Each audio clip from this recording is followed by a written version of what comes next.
welcome to Perfection IS. My name is Dhanisha Beniwal and this is our second lecture of our current affairs revisions series for the section Environment and Ecology. तो देख लेते हैं कि पहला article कौन सा है। तो पहला आर्टिकल जो हम डिस्कस करने जा रहे हैं वो है फिशिंग कैच से रिलेटेड। सो चिलिका लेक में जो है, जो कि उड़ीसा में है, वहाँ पर फिशिंग कैट का पहली बार जो है एक सेंसस कंडक्ट किया गया है। सेंसस यानी कि बेसिकली उनकी पॉपुलेशन को जो है एस्टिमेट करने के पर्पज से, एक तरीके से कह सकते हैं कि उनका नंबर काउंट करने के लिए फिशिंग कैट सेंसस हुआ है। अब ये फिशिंग कैट सेंसस करवाया किसने है? तो जो चिलिका लेक डेवलपमेंट अथॉरिटी है along with the fishing cat project, उन्होंने इन दोनों ने कोऑपरेट करके इस फिशिंग कैट सेंसस को जो है कंडक्ट करवाया है।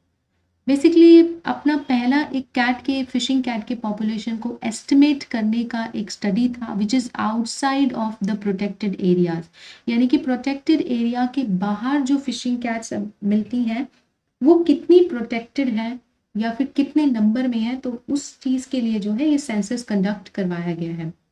सेंसस में डिस्कवर किया कि लगभग 176 फिशिंग कैट्स हैं जो कि चिलिका लेक में मिलती हैं, और चिलिका लेक जो है एशिया की सबसे बड़ी ब्रैकिश वाटर लगून है। क्लियर? ये क्या है? एक ब्रैकिश वाटर लगून है। Now let us look at the first fishing cat census. तो फिशिंग कैट होती क्या है? बेसिकली एक हाउस कैट से क्या है, दुगने साइज के इस तरीके से, कुछ इस तरीके से दिखने वाली क्या है, कैट होती है। सुंदरबंस जो बांग्लादेश और वेस्ट बंगाल में है, उसके अलावा जो है फिशिंग कैट आपको कोरिंगा एंड कृष्णा मैनग्रोव में मिल जाएगी, जो कि कहाँ पर है? आंध्र प्रदेश में है। तो यानी कि जो फिशिंग कैट है उसका जो नेचुरल हैबिटेट है वो पानी के आसपास होता है। या तो आपको फिशिंग कैट जो है वो लगून के एरिया में मिल जाएगी, या तो आपको फिशिंग कैट लगून एरिया में मिलेगी, या फिर आपको मैनग्रोव्स में मिलेगी, जैसे कि हम देख सकते हैं कृष्णा एंड कोरिंगा मैनग्रोव्स हैं, सुंदरबंस में भी मैनग्रोव्स हैं एंड मार्शी एरियाज होता है। एंड ऑफ कोर्स चिलिका क्या है? लगून है, एक तरीके की एस्चुरी के आसपास जो है फिशिंग कैट आपको देखने को मिल जाएगी। एंड कुछ और भी वेटलैंड्स है उड़ीसा में जहाँ पर ये मिल सकती है। प्रोटेक्टेड स्टेटस की अगर हम बात करें, क्योंकि किसी भी स्पीसीज जो कि न्यूज़ में रहती है उसके conservation status from the point of view of the exam important हो जाता है, इसीलिए प्रोटेक्टेड स्टेटस जो फिशिंग कैट का है वो है IUCN के वल्नरेबल लिस्ट में है। यानी कि इसको प्रोटेक्शन की और कंजर्वेशन की इंपॉर्टेंस है, इसकी सिग्निफिकेंस है। दूसरा ये है कि साइट्स के अपेंडिक्स 2 में आती है, यानी कि इसका ट्रेड इन वाइल्ड लाइफ क्या है? बैन है, unless and until some permission is given for कुछ स्पेसिफिक रीजंस के लिए। Indian wild life protection act जो कि 1972 में इंडिया की पार्लियामेंट ने पास किया था, उसके शेड्यूल 1 में आती है, यानी कि इसको हाई प्रोटेक्शन ग्रांटेड है, और वही प्रोटेक्शन ग्रांटेड है जो कि इंडिया में टाइगर को ग्रांटेड है। यानी कि टाइगर क्या है? क्रिटिकली एंडेंजर्ड स्पीसीज है और वाइल्ड लाइफ प्रोटेक्शन एक्ट के शेड्यूल 1 में आता है, तो इसको हाई प्रोटेक्शन ग्रांटेड है। उतनी ही प्रोटेक्शन जो है चिलिका में पाई जानी फिशिंग कैट को है। दूसरा जो हम न्यूज़ डिस्कस करेंगे एनवायरनमेंट एंड इकोलॉजी सेशन से, वो है वर्ल्ड अर्बन फोरम का जो 11th मीटिंग हुआ है, जो 11th समिट हुआ है, उससे रिलेटेड। सो बेसिकली इसको वर्ल्ड अर्बन फोरम के साथ साथ UN हैबिटेट जो एक ऑर्गेनाइजेशन है वो कंडक्ट करवाती है, और ये एक तरीके की फ्लैगशिप इंटरनेशनल फोरम है सस्टेनेबल अर्बनाइजेशन पे। वी नो कि जैसे जैसे मॉडर्निटी बढ़ती है, जैसे जैसे means of communication and means of livelihood increase होते हैं, उसी हिसाब से क्या है, अर्बनाइजेशन भी इंक्रीज होता चला जाता है। एंड बाय अर्बनाइजेशन मीन्स कि लोगों का life standard of living and houses, house scheme etcetera, वो सभी चेंज हो जाता है। तो बेसिकली हमारा जो अर्बनाइजेशन है वो एक सस्टेनेबल वे में हो, क्योंकि बाय 2030 जो है हमको सस्टेनेबल डेवलपमेंट गोल्स को अचीव करना है। सो इन्हीं सस्टेनेबल डेवलपमेंट गोल्स को अचीव करने के लिए जो हमारी अर्बनाइजेशन है वो सस्टेनेबल होनी चाहिए। अगर हम 11 के स्पेसिफिकली बात करें तो सस्टेनेबल सिटीज एंड कंजम्पशन एक स्पेसिफिक गोल है जो हमें 2030 तक अचीव करना है।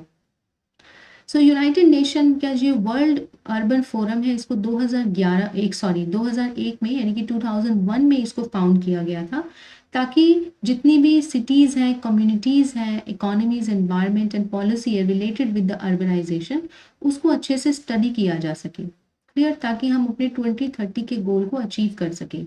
जो पहला वर्ल्ड अर्बन फोरम का जो समिट है 2002 में, वो नायरोबी केन्या में हुआ था। और अभी जो ये 11th अर्बन फोरम है जिसमें पार्टिसिपेट किया है कुछ ऐसी ऑर्गेनाइजेशंस ने जिनका नाम है national institute of urban affairs, NIUA, ये इंडिया का है, climate centre for cities, world resource institute India and others. कुछ ऐसे ही इंडिया के पहले कोएलिशन प्लेटफॉर्म है for urban nature based solutions. उन सभी ने मिलकर के इस वर्ल्ड अर्बन फोरम के 11th सेशन में, जो कि 26 to 30 जून 2022 में कोटाविस पोलैंड में कंडक्ट किया गया था, उसमें पार्टिसिपेट किया।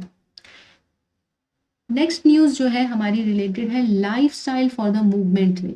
तो ये जो lifestyle for the movement for the environment है, lifestyle for the movement, life movement, ये प्राइम मिनिस्टर ने इनॉग्रेट किया गया था, प्राइम मिनिस्टर के द्वारा इनॉग्रेट किया गया था वर्ल्ड वाइड, ताकि एक ऐसा मूवमेंट चलाया जा सके जिसमें लाइफस्टाइल जो है वो हमारा एनवायरनमेंट से रिलेटेड हो, यानी कि ये दोनों ही आपस में क्या है, कोरिलेट हो जाए।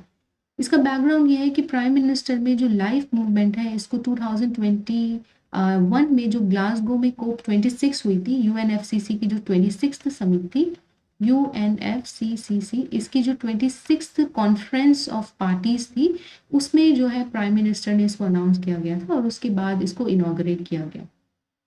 बेसिकली इसका गोल ये है ताकि हम encourage कर सके mindful and intentional use rather than mindless and destructive consumption.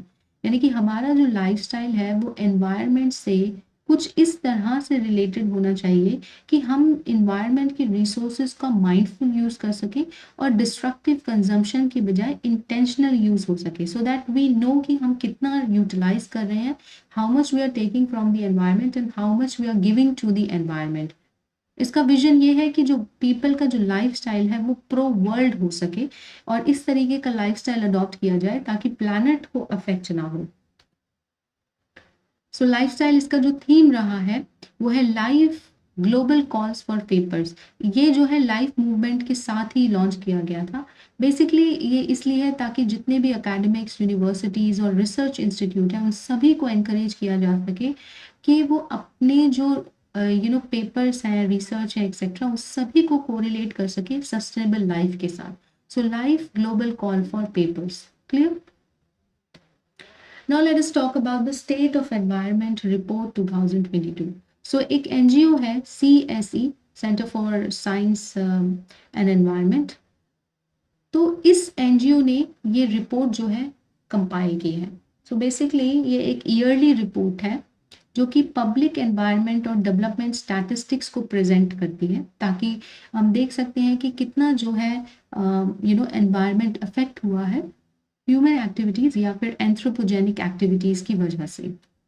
सो कुछ इम्पॉर्टेंट डिस्कवरीज हैं इस स्टेट ऑफ एनवायरनमेंट रिपोर्ट की, वो डिस्कवरीज हम देख लेते हैं।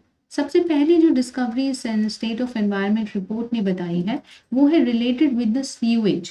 ठीक है, रिलेटेड विद द सीवेज, यानी कि जो अनट्रीटेड सीवेज होता है इंडिया में, जो म्यूनिसिपल सॉलिड वेस्ट प्रोड्यूस होता है urban local bodies in urban cities, municipal solid waste, according to the report 72% of जो इंडिया का सीवेज है वो अनट्रीटेड है, यानी कि ना हम उसको रीयूज कर पाते हैं, ना हम उसे रिसाइकल कर पाते हैं, etcetera etcetera. Central pollution control board के हिसाब से 10 ऐसी स्टेट हैं जो अपने सीवेज को ट्रीट ही नहीं करती हैं। दूसरी डिस्कवरी जो रिपोर्ट ने की है वो ये है कि 1990 और 2018 के बीच में जो इंडिया की लंबी कोस्ट लाइन है वो क्या है, इरोड हो चुकी है। 1/3 ऑफ इट्स कोस्ट लाइन, यानी कि लगभग 1/3 हिस्सा उसकी कोस्ट लाइन का, 6,907 किलोमीटर की जो कोस्ट लाइन है उसका 1/3 हिस्सा जो है वो इरोड हो चुका है। और सबसे ज़्यादा जो अप्रॉक्सीमेट जो इरोजन कोस्ट लाइन का देखा गया है वो है वेस्ट बंगाल, जिसमें लगभग 60% कोस्ट लाइन का इरोजन हुआ है। साइक्लोन, सी लेवल राइज, हार्बर डेवलपमेंट, बीच माइनिंग, डैम बिल्डिंग एक्सेट्रा, इन सभी को रीजन बताया है कोस्टल इरोजन का। 2012 और 21 के बीच में इंडिया के जो ओशन के हेल्थ के इंडिकेटर है वो भी नीचे उनमें ही डिक्लाइन देखने को मिला है। हालांकि वर्ल्ड एवरेज जो है with respect to the ocean health वो इंक्रीज हुआ है, मगर इंडियन ओशन से रिलेटेड क्या है वो डिक्रीज हुआ है। इंडेक्स जो है मेजर करता है कि कितना लोग जो है ओशन के रिसोर्स को सस्टेनेबली यूज कर पा रहे हैं, तो ये चीज भी जो है इंडेक्स मेजर करता है। Now the next news is related with the carbon bombs. Carbon bomb से रिलेटेड ये न्यूज है। अब कार्बन बॉम्ब्स होते क्या है ये हमें देखने की जरूरत है। सो बेसिकली जो एनवायरमेंटलिस्ट हैं, लॉयर्स हैं, कैंपेनर्स हैं, वो सभी काम कर रहे हैं ताकि इस कार्बन बॉम्ब्स को डिफ्यूज किया जा सके, जो कि आने वाले टाइम में ग्लोबल वार्मिंग को क्या करेगा, कंट्रीब्यूट करेगा।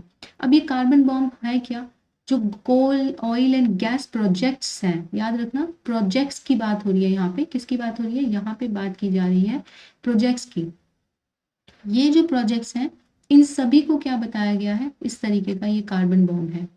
जो गार्जियन एक न्यूज़पेपर है वो डिफाइन करता है कि कोई भी ऐसा ऑयल और गैस प्रोजेक्ट जो कि एटलीस्ट अपनी लाइफ टाइम में 1 billion tons of carbon dioxide का इमिशन करता है, उसको क्या कहते हैं, कार्बन बॉम्ब। उसको क्या बोलते हैं, कार्बन बॉम्ब। तो कार्बन बॉम्ब की डेफिनेशन याद रखना है कि कोई भी ऐसा ऑयल एंड गैस प्रोजेक्ट है जो अपने लाइफ टाइम में 1 billion tons of carbon dioxide का इमिशन करता है, उसको जो है कार्बन बॉम्ब कहा जाता है। ठीक है। US, Russia, West Asia, Australia, India, इन सभी को मिलाकर लगभग 195 ऐसे सिमिलर प्रोजेक्ट्स हैं जिनको कार्बन बॉम्ब की कैटेगरी में रखा जा सकता है। अगर एनालिसिस किया जाए तो ऐसा माना जाता है कि 2015 में जो पेरिस एग्रीमेंट में जो इमिशन की लिमिट सेट की गई थी, उस लिमिट को अगर इन कार्बन बॉम्ब्स को हमने डिफ्यूज नहीं किया तो वो लिमिट जो है ये कार्बन बॉम्ब्स क्या करेंगे, एक्सीड कर जाएंगे, एंड फाइनली एंड अल्टीमेटली क्या होगा कि जो कार्बन इमिशन है वो इंक्रीज होगा और जो ग्लोबल वार्मिंग है वो इंक्रीज हो जाएगी। इसी से रिलेटेड एक और इनिशिएटिव है जिसको हमें डिस्कस करना चाहिए, वो है leave it in the ground initiative, जिसको कहा गया है लिंगो। सो बेसिकली ये जो लिंगो है, ये जो इनिशिएटिव है, ये एम करता है ताकि इन कार्बन बॉम्ब्स को डिफ्यूज किया जा सके, और हमें हमें ये सीखने की ज़रूरत है कि किस तरीके से हम फॉसिल फ्यूल्स को जहाँ से हम इन्हें एक्सट्रैक्ट करते हैं वहीं पर हम इन्हें क्या कर सके, छोड़ सकें, यानी कि we should be able to live without them. Clear. So fossil fuels जो है क्लाइमेट चेंज कॉज करते हैं, और ऐसा माना जाता है कि 100% रिन्यूएबल एनर्जी ही क्या है, उसका आंसर है। क्लियर। सो अपनी वेबसाइट में जो लिस्ट किया गया है ग्लोबल कार्बन बॉम्ब एफर्ट्स की जो वेबसाइट है, उसमें जो अदानी ग्रुप्स का एक कार्माइकल कोल प्रोजेक्ट है, कोल इंडिया ओन्स का जो जेवरा कोल माइंस है छत्तीसगढ़ में, और ईस्टर्न कोल फील्ड्स हैं, कोल फील्ड्स हैं which are owns by the Rajmahal coal mines इन झारखंड। इन सभी को क्या है, कार्बन बॉम्ब के क्या है, ये सभी प्रोजेक्ट्स कार्बन बॉम्ब के क्या है, कैटेगरी में रखा गया है। सो बेसिकली लिंगो जो इनिशिएटिव वो ऐसे ही सपोर्ट को इस सपोर्ट को जो है ऑर्गेनाइज करता है ताकि इस तरीके की डेवलपमेंट्स को क्या है, रेजिस्ट किया जा सके via law suits, research and analysis. Clear. तो लिंगो इनिशिएटिव हम समझ गए क्या है, और हमने कार्बन बॉम्ब्स भी हमने जो है समझ लिया है। आगे बढ़ते हैं, और नेक्स्ट टॉपिक जो हम डिस्कस करने जा रहे हैं वो है 14th असम राइनो सेंसस। तो जो मानस नेशनल पार्क है वहां पर क्या हुआ है, 14th Assam rhino census conduct किया गया है। तो मानस नेशनल पार्क कहाँ पर है, वो असम में है, और ये जो राइनो है इंडिया में, ये वन हॉर्न राइनो होते हैं, ये वन हॉर्न राइनो होते हैं। तो आगे बढ़ते हैं। तो मानस नेशनल पार्क में क्या है, 100 राइनो हुआ करते थे जब 1990 में देखा गया था, उससे पहले लेकिन बहुत सारे एक्सट्रीमिस्ट गैंग्स ने हर्बीवोर हॉर्न्स को एक्सप्लॉइट किया है, और बहुत ही लंबे इथनो पॉलिटिकल स्ट्रगल के बाद स्ट्रगल की वजह से भी जो है ये जो वन हॉर्न राइनो स्पीसीज है इसको क्या है, एंडेंजर हुए हैं। लेकिन हाँ, IUCN के रेड लिस्ट में ये एंडेंजर नहीं है, लेकिन उनको खतरा है इस तरीके के एक्सट्रीमिस्ट गैंग्स और इन सब से, क्योंकि राइनो का ये जो वन हॉर्न होता है, ये जो हॉर्न होता है, इसके लिए इनकी पोचिंग और हंटिंग की जाती है। तो ग्रेटर वन हॉर्न राइनो के बारे में जान लेते हैं। ये कुछ ऐसा दिखता है। तो राइनो जो है असम में बहुत सारे नेशनल पार्क्स हैं उनमें मिलता है, जैसे मानस में तो मिलता ही है, काजीरंगा में मिलता है एंड पोबीतारा में भी मिलता है। क्लियर? तो इन सभी नेशनल पार्क में जो है मिलता है। अगर हम ग्रेटर वन हॉर्न राइनो की बात करें तो जो इंडियन राइनो होता है उसका एक सिंगल हॉर्न होता है एंड बहुत एक ग्रे ब्राउन कलर की हाइड यानी कि इस तरीके की कुछ स्किन होती है एंड काफी इसमें स्किन फोल्ड्स आपको देखने को मिलेंगे। Clear? Indo Nepal Terai northern west Bengal Assam and greater one horn के क्या है हैबिटेट्स है। तो ये कहाँ कहाँ मिलता है? इंडो नेपाल तराई नॉर्थ वेस्ट बंगाल और असम में। 75% ऑफ जो लार्जर वन हॉर्न राइनो की पॉपुलेशन है वो कहाँ रहती है? वो इंडिया में रहती है। असम वेस्ट बंगाल एंड उत्तर प्रदेश में वन हॉर्न राइनो की पॉपुलेशन है, लेकिन सबसे ज़्यादा जो राइनो की पॉपुलेशन है वो असम में है, जिसमें 90% राइनो की पॉपुलेशन क्या है? काजीरंगा में है। एक और फैक्ट यहाँ पे इंपॉर्टेंट हो जाता है कि 90% की जो पॉपुलेशन है वो काजीरंगा में है, यानी कि नंबर के टर्म्स में देखा जाए तो काजीरंगा नेशनल पार्क में सबसे ज़्यादा वन हॉर्न राइनो मिलते हैं। लेकिन अगर हम डेंसिटी के बेसिस पे देखें यानी कि पर किलोमीटर स्क्वायर में कितने राइनोज होंगे तो सबसे ज़्यादा वो मिलते हैं आपको पोबीतारा में, पोबीतारा नेशनल पार्क में, जो भी असम में है। दूसरा एक और नेशनल पार्क है Orang national park, Dihing Patkai national park. ये सब भी नेशनल पार्क कहाँ पे आपको देखने को मिलेंगे? असम में। कंजर्वेशन स्टेटस अगर हम राइनो का देखें तो IUCN के रेड लिस्ट में क्या है? ये IUCN के रेड लिस्ट में ये वल्नरेबल पोजीशन पे है। IUCN के रेड लिस्ट में कहाँ पर है? ये वल्नरेबल पोजीशन पे और साइट्स के अपेंडिक्स 1 में है और wild life protection act of 1972 में इसको शेड्यूल 1 में रखा गया है। आगे बढ़ते हैं और देखते हैं न्यूज। खेलोनोइडिस फैंटास्टिकस एक जायंट टॉर्टोइज है, खेलोनोइडिस फैंटास्टिकस। ये जो खेलोनोइडिस होती है ये बेसिकली क्या होती है? ये फैमिली होती है जिससे सभी जो टॉर्टोइज होते हैं वो बिलोंग करते हैं। क्लियर?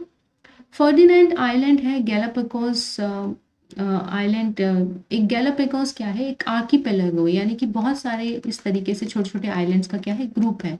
वहीं पे एक आइलैंड है फर्डिनेंड आइलैंड।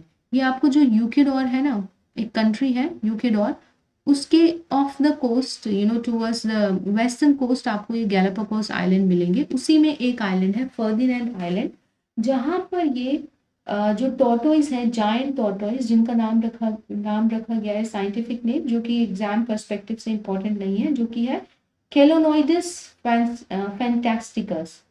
इसे फर्डिनेंड आइलैंड में मिलते हैं और इसका दूसरा नाम है फर्नांडा, क्योंकि ये फर्नांडीना आइलैंड पर भी मिलते हैं इसलिए इसका नाम रखा गया है फर्नांडा। IUCN की स्टेटस की बात करें तो ये क्रिटिकली एंडेंजर्ड है और ऐसा माना जाता है शायद एक्सटिंक्ट भी हो चुके हैं। एक स्पेसिमेन इनका कलेक्ट किया गया था 1906 में और फिर 2019 में दोबारा से ही सेम स्पेसिमेन को जो है फाइंड किया गया। जो टॉर्टोइज होते हैं वो स्विम नहीं कर सकते हैं, लेकिन जो बड़े बड़े स्टॉर्म्स होते हैं उसको बिटवीन गैलापागोस आइलैंड, जैसे मैंने आपको बताया एक आर्कीपेलागो है, छोटे छोटे आइलैंड से मिलकर बना है एक बड़ा आइलैंड। तो बिग बिग स्टॉर्म्स की वजह से ये एक आइलैंड से दूसरे आइलैंड में क्या है? कैरी किए जाते हैं। एंड ऑल्सो जो सी फेयरर्स हुआ करते थे वो भी टॉर्टोइज को मूव कर दिया करते थे। सी फेयरर्स मतलब समुद्र की यात्रा पर निकलते हैं। जो फर्नांडीना आइलैंड है गैलापागोस का, वो third biggest, youngest and western most island है और इसमें क्या है? Shield volcanoes, erupting shield volcanoes भी प्रेजेंट है। तो याद रखना जो फर्नांडीना आइलैंड है गैलापागोस का, उस तीसरा बड़ा सबसे यंग और वेस्टर्न मोस्ट आइलैंड है गैलापागोस आर्कीपेलागो का। Clear? Now let us move on to the next news. अगली न्यूज है वैली ऑफ फ्लावर से रिलेटेड। सो यूनेस्को की जो वर्ल्ड हेरिटेज साइट है वैली ऑफ फ्लावर, वो 1 जून 2022 से क्या थी? शुरू हो गई थी, क्योंकि हम रिवीजन कर रहे हैं तो ये पिछले साल की न्यूज है। अब वैली ऑफ फ्लावर जो है वो उत्तराखंड में लोकेटेड है। 1982 में इसको क्या है? नेशनल पार्क का स्टेटस दिया गया था।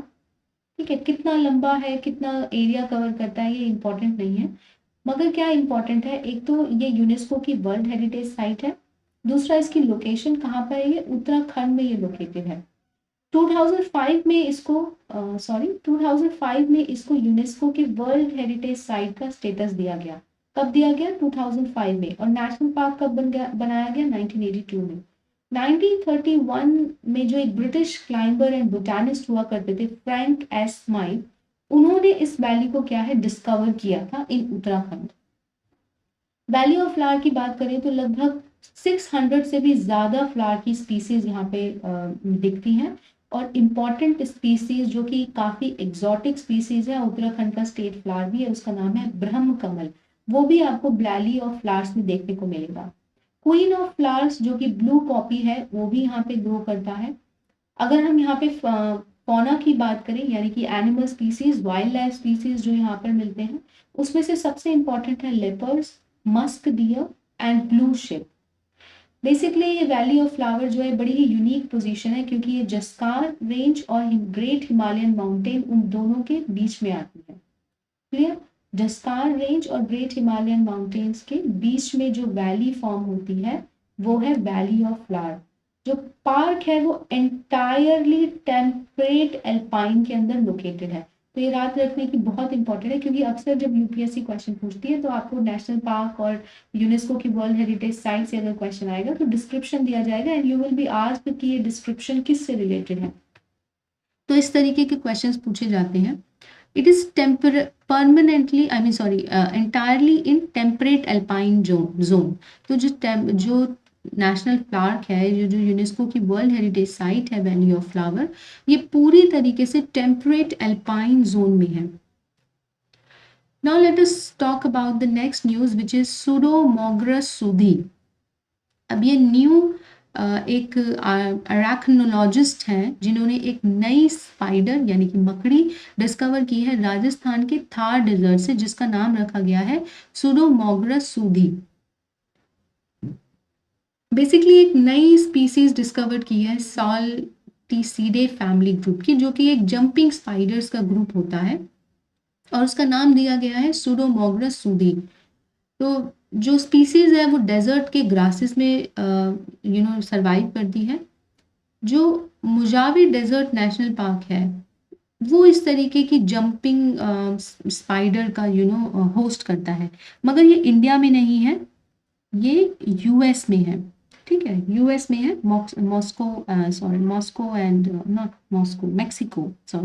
मेक्सिको एंड यूएस के बॉर्डर पे आपको दिख जाएगा। तो मुजावे डेजर्ट नेशनल पार्क जो है वो इस तरीके की जंपिंग स्पाइडर वहाँ पे है। ये जीनस जो है ओरिजिनली इंडिया से बिलोंग किया करता था। लगभग 35 इस तरीके की स्पीसीज हैं जो वर्ल्ड वाइड आपको इस जीनस से बिलोंग करती मिल जाएगी। अगर हम थ्रेड देखें इस स्पाइडर की जो स्पीसीज है उसको, बेसिकली जो फार्मिंग होती है डेजर्ट नेशनल पार्क के आसपास, और एनवायरनमेंट यानी कि हैबिटेट डिस्ट्रक्शन भी एक रीज़न है कि ये जो स्पाइडर की पॉपुलेशन है इस पर्टिकुलर स्पीसीज की वो थ्रेटेंड फील करती है। Now let us talk about the चीता इंट्रोडक्शन। देखिए, चीता इंट्रोडक्शन बहुत टाइम से न्यूज़ में है, क्योंकि नामीबिया से जो है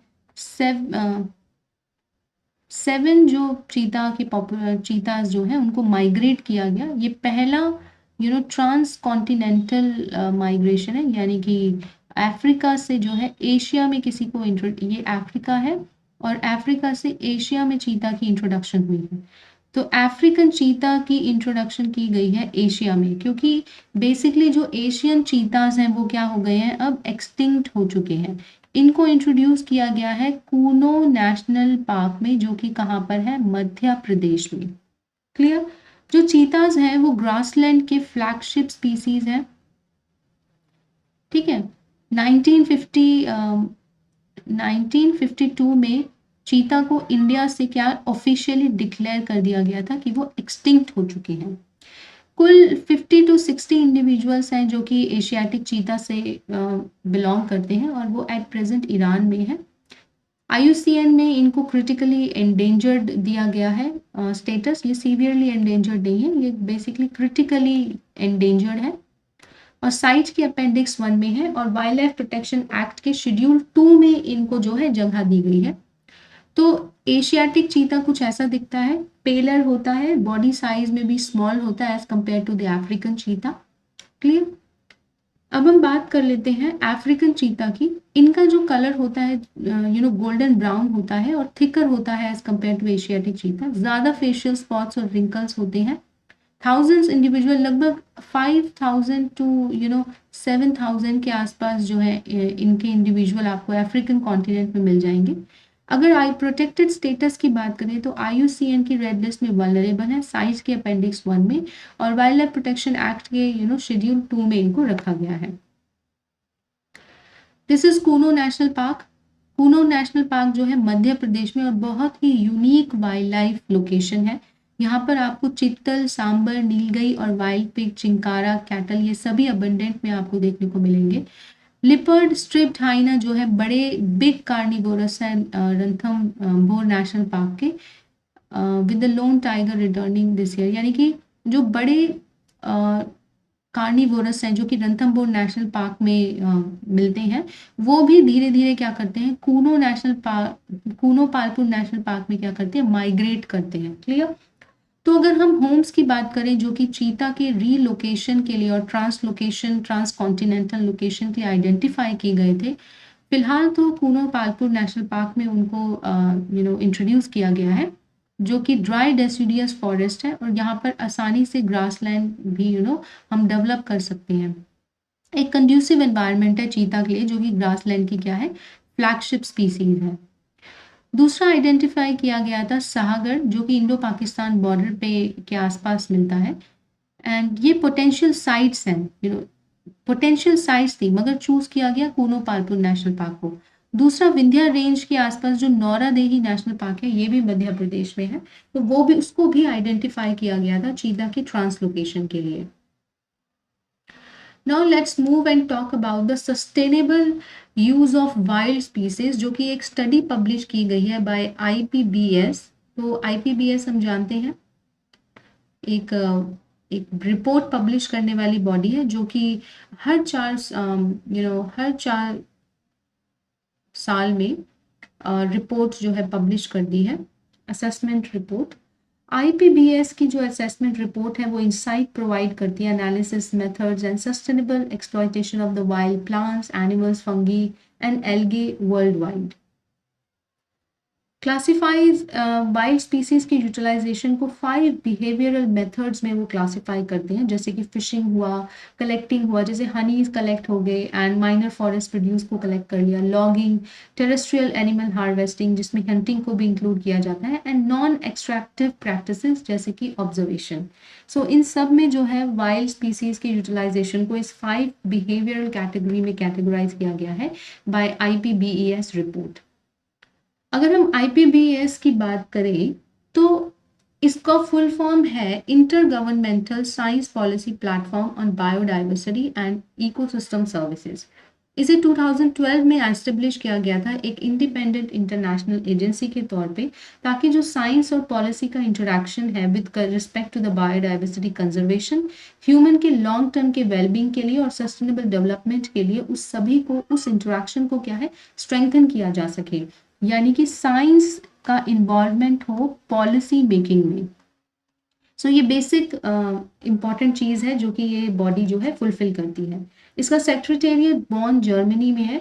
UN से इसका एफिलिएशन नहीं है, याद रखने की ज़रूरत है। इसका सेक्रेटेरिएट तो यूनाइटेड नेशन एनवायरनमेंट प्रोग्राम की जो कि नायरोबी केन्या में है, वहाँ पर है, लेकिन ये UN से एफिलिएटेड नहीं है। 137 मेंबर्स हैं, जिसमें इंडिया भी एक मेंबर है, और सभी, ऐसा माना जाता है कि सभी आने वाले टाइम में धीरे धीरे करके इस बॉडी के क्या है, मेंबर्स बन जाएंगे। Now let us talk about the project tiger. तो प्रोजेक्ट टाइगर क्या है, अभी क्या है, टर्न्स 50, यानी कि 50 साल हो गए हैं 2023 में प्रोजेक्ट टाइगर को। 1973 में as a centrally sponsor scheme इसको लॉन्च किया गया था, ताकि टाइगर के रिजर्व के प्रोटेक्शन की जा सके एंड इन टर्न टाइगर को जो है प्रोटेक्ट किया जा सके। 9 टाइगर रिजर्व से जहां पर इसको शुरू किया गया था, इसकी इम्प्लीमेंटिंग एजेंसी है NTCA, that is national tiger conservation authority, जिसके पास पावर आती है under the wild life protection act of the year 2006, जब इसको अमेंड किया गया। हालांकि एक्ट पास हुआ था 1972 में, फिर 2006 में इसको अमेंड करके ये बॉडी बनाई गई थी, ताकि जितने भी टाइगर रिजर्व्स हैं उन सभी का प्रोटेक्शन किया जा सके, उनसे रिलेटेड डिसीजंस लिया जा सके। तो टाइगर रिजर्व से रिलेटेड अगर डिसीजन लेने होते हैं तो NTCA यानी कि नेशनल टाइगर कंजर्वेशन ये पावर नहीं है, ये अथॉरिटी है यहाँ पर। फंडिंग पैटर्न की अगर बात करें, क्योंकि ये सेंट्रली स्पॉन्सर्ड स्कीम है प्रोजेक्ट टाइगर, तो फंडिंग पैटर्न क्या है, 60% सेंटर से आता है और बाकी का जो रिकरिंग बाकी का जो कंट्रीब्यूशन है 40% वो आता है स्टेट से। Clear? North eastern and Himalayan states 90% central aid मिलता है। जो 60% सेंटर का एड है for the non Himalayan and north eastern states, उसमें जितने भी recurring cost and 50% of the recurring ones and non recurring ones, उन सभी को इंक्लूड किया जाता है। Now let us talk about Indian tiger conservation success. तो टाइगर की जो पॉपुलेशन है लगभग 1400 ही टाइगर थे 2006 में, और फिर उसके बाद 2018 में जब सेंसस कंडक्ट किया गया था तो हमने अपना जो टारगेट था डबल करने का पॉपुलेशन वो अचीव कर लिया था। तो सेंसस के हिसाब से, जो कि हर 4 साल में टाइगर का सेंसस होता है, उसके हिसाब से 2018 में जो सेंसस था 2967 टाइगर्स जो है फिलहाल इंडिया में है। इंडिया में टाइगर की पॉपुलेशन सबसे ज़्यादा है एंड यहाँ पर हम एशियाटिक टाइगर्स की बात कर रहे हैं। एंड जो TX2 है एक वर्ल्ड वाइड एम्बिशन है ताकि 2022 तक जो है टाइगर की पॉपुलेशन को डबल किया जा सके, लेकिन इंडिया ने 4 साल पहले ही उस एम्बिशियस जो टारगेट था उसको अचीव कर लिया है।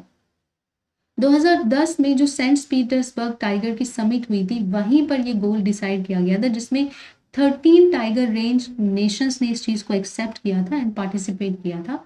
इंडिया के अंदर 14 टाइगर रिजर्व्स हैं जिनको कंजर्वेशन एंड TS का एक्रेडिशन दिया गया है। बेसिकली यहाँ पर टाइगर से related conservation practices and best management practices conduct किए जाते हैं, इस वजह से इनको CATS का एक्रेडिशन दिया गया है। ये एक वर्ल्ड वाइड कंजर्वेशन टूल है जिससे टाइगर रिजर्व्स में बेस्ट प्रैक्टिसेस को असेस किया जाता है और उनके प्रोग्रेस को इवैल्यूएट किया जाता है। तो कितने टाइगर रिजर्व्स हैं जिनको CATS का एक्रेडिशन मिला है? CATS का क्या है? एक्रेडिशन मिला है। ऐसे 14 टाइगर रिजर्व्स हैं जिसमें इंक्लूडेड है मानस, काजीरंगा, ओरांग, ये सब असम में है। तो आप यहाँ इसमें देख सकते हैं मैप में मानस, काजीरंगा एंड ओरांग यहाँ मैप में नहीं है, बट एनीवे ओरांग भी जो है टाइगर रिजर्व है जिसको CATS का एक्रेडिशन मिला है। फिर मध्य प्रदेश की बात करें तो सतपुरा, कान्हा एंड पाना नेशनल पार्क है। महाराष्ट्र में पेंच नेशनल पार्क है जिनको CATS का एक्रेडिशन मिला है।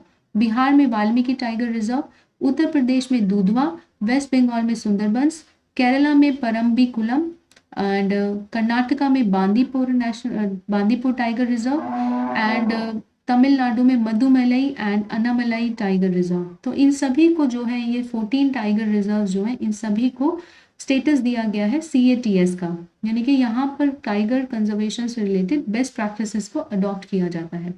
टाइगर कंजर्वेशन स्टेटस की अगर हम बात करें तो IUCN के रेड लिस्ट में इनका जो स्टेटस है वो एंडेंजर्ड है। Wild life protection act of 1972 में के शेड्यूल 1 में इनको रखा गया है। इंडिया में सबसे बड़ी पॉपुलेशन है जो टाइगर की थ्राइव करती है। हालांकि बांग्लादेश, नेपाल, भूटान में भी छोटे छोटे ग्रुप्स में टाइगर मिलते हैं और ऐसा माना जाता है चाइना और म्यांमार, ये बर्मा नहीं है, ये म्यांमार है, यहाँ पर भी क्या है टाइगर की पॉपुलेशन मिलती है। इंडिया में टाइगर की पॉपुलेशन पूरे विश्व में जितने भी टाइगर हैं, जहाँ पर भी वो 13 रेंज कंट्रीज में टाइगर है, उसका 70% जो टाइगर है वो इंडिया में मिलता है। So that's it for today. इस लेक्चर में इतना ही। Will see you in the next lecture. Thank you so much for watching perfection IAS। Have a nice day.